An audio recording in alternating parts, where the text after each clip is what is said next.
This week, 48 hours on a cold case murder that stumped investigators for nearly 35 years. Roxanne Wood was found dead in her Michigan home back in 1987.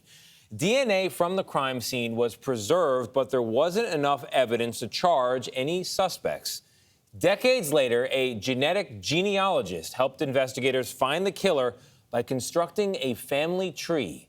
48 Hours correspondent Peter Van Sant reports.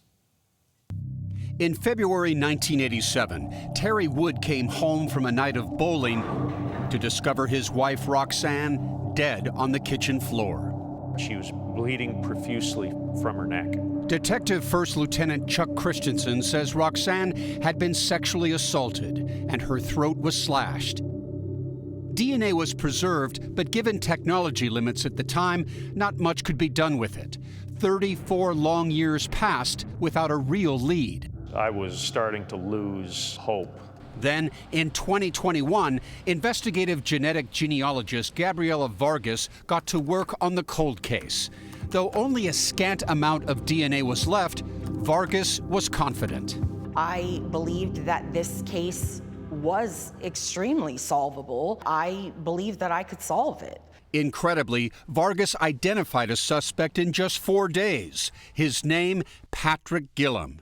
But before an arrest could be made, investigators had to be sure Gillum's DNA matched the DNA left at the scene. I'm Ryan Cotty, and I am a trooper with the Michigan State Police. Cotty went undercover, following Gillum. We noticed that he was a smoker.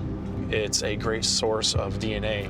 Cotty and his team witnessed Gillum flick a cigarette butt out his window as he drove. You're rubbing your hands, you're going, this is going to be that final piece of the puzzle that you had talked about, Yes. right? Yes. They were in for some bad news. It wasn't a match.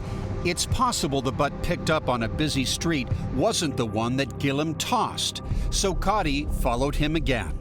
I saw him throw his cigarette, which was right in about this area. So it was a great situation because the cigarette was by itself. Investigators held their breath until the results from this butt came back. It was a perfect match. DNA had identified a killer, but could investigators get him to confess?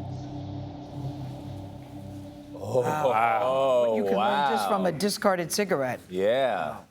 That's Why didn't it incredible. match the first time? So I think because he was following in a vehicle and it was a busy road, it might have been the wrong cigarette. Oh, okay. That's why he said it was alone. Yeah, he was very happy about that, catching a litter Got bug it. as well. So.